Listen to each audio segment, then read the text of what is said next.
दोस्तों, हो सकता है आप अपने आप को ऐसा महसूस कर रहे हो मानो किसी ने आपको काट दिया हो, मानो आपके जीवन में तूफान आया और उस तूफान के कारण आपके पत्ते झड़ गए हों, आपके फल झड़ गए हों और आप मानो एक सूखे पेड़ की तरह वहां पर पड़े हुए हो, या फिर किसी ने आपको उस पेड़ की तरह काट दिया हो, आपकी टहनियां जमीन पर गिर गई हों। इतनी समस्याएं, इतनी परेशानियां, इतने दुख आपके जीवन में हों कि आपको लगता है कि मानो किसी ने आपको नष्ट करने की ठान ली है। परंतु दोस्तों, आज सुबह में मैं आपसे कहूंगा, क्योंकि आप प्रभु यीशु मसीह पर भरोसा करते हैं, इसलिए आपके लिए आशा है कि प्रभु आपको नष्ट नहीं होने देगा। इसके लिए हम एक वचन पढ़ेंगे, यशायाह की किताब उसका 3 अध्याय और 13 पद, जहां पर कुछ इस प्रकार से लिखा है। परंतु जैसे छोटे या बड़े बांज वृक्ष को काट डालने पर भी उसका ठूंठ बना रहता है,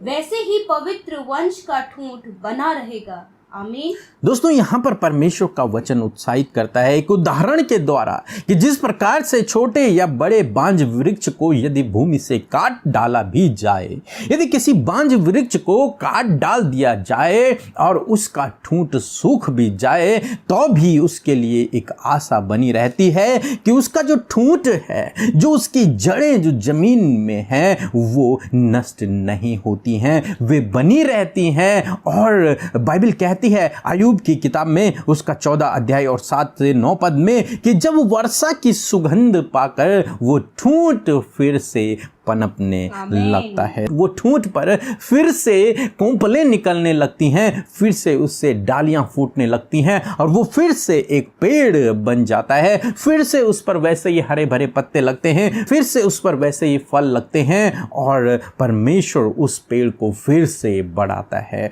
उस पेड़ को आशीषित करता है। यहाँ पर इस उदाहरण के द्वारा हम लोग सीखते हैं कि धर्मी जन, जिसे परमेश्वर का वचन एक पेड़ के समान बताता है, यदि उस धर्मी जन को काट भी डाला जाए, यदि उस धर्मी जन के जीवन में कितनी भी समस्याएं क्यों ना आ जाएं, कितने भी तूफान क्यों ना आ जाएं, मानो उस धर्मी जन के पत्ते सूख गए हों, पतझड़ उसके जीवन में आ गया हो, कोई फल उसके जीवन में ना हो, वो पेड़ काट डाला जाए, परंतु फिर भी उस धर्मी जन के लिए आशा है, क्योंकि उसका ठूंठ अभी जिंदा है और जब तक उसका ठूंठ है तब तक उसके लिए आशा है और वो फिर से पनपेगा, फिर से परमेश्वर उसे पन पाएगा। जिस दिन परमेश्वर के अनुग्रह की दृष्टि उस पर पड़ेगी, वो फिर से पनपने शुरू हो जाएगा, फिर से उस पर कोंपलें आने शुरू हो जाएंगी। मीन्स परमेश्वर उसे फिर से बढ़ाएगा, फिर से आशीषित करेगा, फिर से सफल करेगा, फिर से उसे फलवंत करेगा। क्योंकि परमेश्वर ने अब्राहम से वादा किया था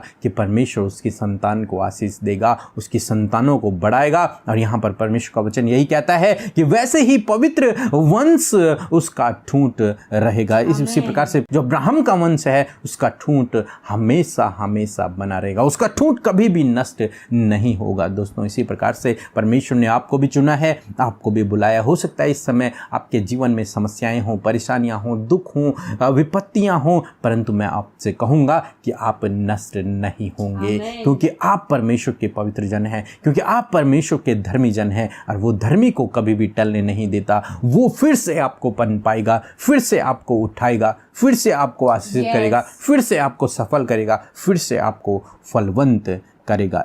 इसलिए आप निराश न होएं, प्रभु आपके दुखों को आनंद में बदल देगा। आप उस पर भरोसा रखें, प्रार्थना करते रहें। आपके लिए आशा है कि प्रभु आपके दुखों को आनंद में बदलेगा। निश्चय प्रभु आपके जीवन में भी इसी प्रकार से करेगा, जिस प्रकार से प्रभु एक बांज वृक्ष के साथ में करता है। वो ठूंठ जब वर्षा की सुगंध को पाते हैं तो वो फिर से पनपने लगते हैं। उसी प्रकार से जब आप पर परमेश्वर के अनुग्रह की दृष्टि है, तो आप फिर से पनपोगे, फिर से सफल होगे और फिर से आशीषित होंगे। सो प्रभु आपको इस वचन के द्वारा बहुतायत से आशीष दे। आमीन।